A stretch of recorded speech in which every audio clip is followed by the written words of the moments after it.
হরে কৃষ্ণ মহামন্ত্রের প্রকৃত অর্থ কী আপনারা জানেন? যদি না জেনে থাকেন তাহলে আজকের এই ভিডিওটি সম্পূর্ণ শুনুন।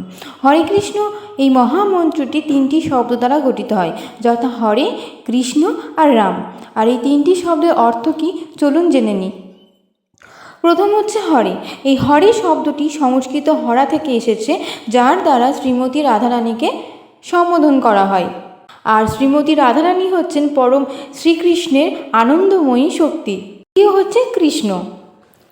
এই কৃষ্ণ শব্দের দ্বারা সর্বাকর্ষক শ্রীকৃষ্ণকে, অর্থাৎ পরম পুরুষোত্তম শ্রীকৃষ্ণকেই বোঝায়। তিনিই সর্বপ্রথম, তিনিই সর্বাদিরূপ, তিনিই সব কিছু সৃষ্টি করেছেন, তাকে কেউ সৃষ্টি করেননি। তৃতীয় হচ্ছে রাম। এই রাম শব্দ দ্বারা সর্ব আনন্দদায়ক শ্রীমান বলরামকে বোঝায়। বলরাম বৃন্দাবনের সবার অন্তরে আনন্দ সঞ্চার করেন। ভিডিওটি ভালো লাগলে সবাইকে শেয়ার করুন। রাধে রাধে।